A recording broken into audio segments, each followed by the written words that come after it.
Good morning प्यारे बच्चों।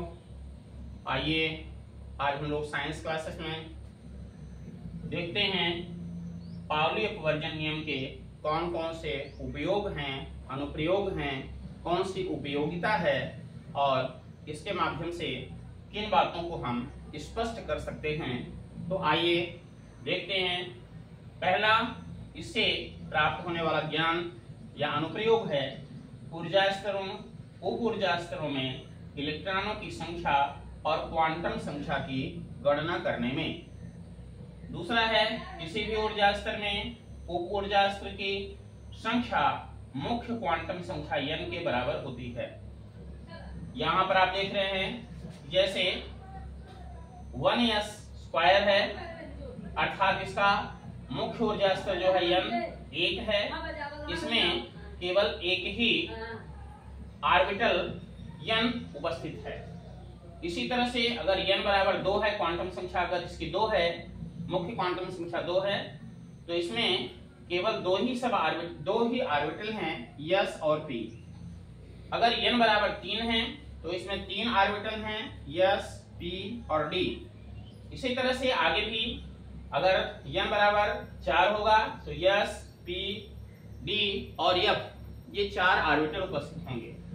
तो पाउली के अपवर्जन नियम के द्वारा स्पष्ट हो रहा है कि अगर किसी भी ऑर्बिट की जिसमें मुख्य संख्या कितनी है, किसी भी मुख्य ऊर्जा स्तर में n का मान जितना है, यानी मुख्य क्वांटम संख्या का मान जितना है, ऑर्बिटलों की संख्या भी उतनी ही होती है। ठीक है, अर्थात अगर n बराबर 1 है तो ऑर्बिटल केवल एक ही होगा, s ऑर्बिटल। n बराबर अगर 2 है तो 2 ऑर्बिटल होंगे, s और p ऑर्बिटल। n बराबर अगर 3 है तो 3 ऑर्बिटल होंगे, s, p और d। और n बराबर अगर 4 है तो s, p, d और f, इस तरह के 4 ऑर्बिटल होते हैं। आइए आगे देखते हैं। किसी ऑर्बिट में n² सब ऑर्बिटल होते हैं। तो अभी तो ऑर्बिटलों की संख्या आपको पता हो गई।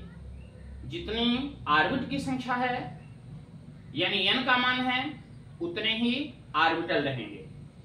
अब अगली चीज क्या पता चल रही है, ऑर्बिट की संख्या का जो स्क्वायर होगा, यानी मुख्य क्वांटम संख्या n का जो स्क्वायर होगा, वो सब ऑर्बिटलों की संख्या होगी। जैसे अगर n बराबर 1 है, पहली कक्षा है, n का मान 1 है, तो n² अर्थात 1 का स्क्वायर बराबर 1 होगा। इसमें केवल एक ही सब ऑर्बिटल, इस तरह से s ऑर्बिटल के अंदर एक ही सब ऑर्बिटल रहता है। n बराबर अगर 2 है तो उसका 2 का स्क्वायर हो जाएगा 4, 2 दूनी 4।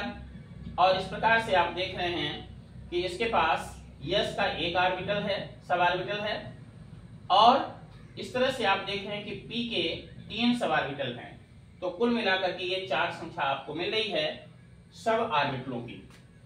n बराबर अगर 3 में देखा जाए तो 3 का स्क्वायर हो जाएगा 3 त्रिकाई 9, अर्थात इसमें सब ऑर्बिटलों की संख्या जो होगी 9 रहेगी। तो यहाँ आप देखिए s का एक सब ऑर्बिटल है, p के 3 सब ऑर्बिटल हैं और d के 5 सब ऑर्बिटल हैं। इनका योग करने पर 5, 3, 8 और 1, 9, इस प्रकार से सब ऑर्बिटलों की संख्या प्राप्त हो रही है। तो आपको ज्ञात हो गया कि n², ठीक है, n² के बराबर होते हैं सब ऑर्बिटल और n के बराबर होते हैं ऑर्बिटल। ठीक है, जैसे आपने यहां पर देखा n के बराबर होते हैं ऑर्बिटल और n² के बराबर होते हैं सब ऑर्बिटल। एक सब ऑर्बिटल में विपरीत चक्रण वाले केवल 2 इलेक्ट्रॉन रह सकते हैं। आप यहां देख रहे हैं एक सब ऑर्बिटल हो गया जिसमें 2 इलेक्ट्रॉन है। यहां भी आप देख रहे हैं एक सब ऑर्बिटल में 2 इलेक्ट्रॉन है, एक सब ऑर्बिटल में 2 इलेक्ट्रॉन है, एक सब ऑर्बिटल में 2 इलेक्ट्रॉन है। अर्थात ये p के पास 3 सब ऑर्बिटल हैं जिसमें 6 इलेक्ट्रॉन हैं और इलेक्ट्रॉनों के चक्रण की दिशा एक दूसरे के विपरीत है। पहला इलेक्ट्रॉन जो है वो ऊपर की ओर निर्देशित है, अर्थात दक्षिणावर्ती है, और दूसरा इलेक्ट्रॉन जो है नीचे की ओर निर्देशित है, अर्थात वामावर्ती है। इस तरह से पाउली के अपवर्जन नियम के माध्यम से पहले तो ऊर्जा स्तर में कितने इलेक्ट्रॉन रहेंगे, अर्थात ऑर्बिट में इलेक्ट्रॉनों की संख्या पता हो जाती है 2n²।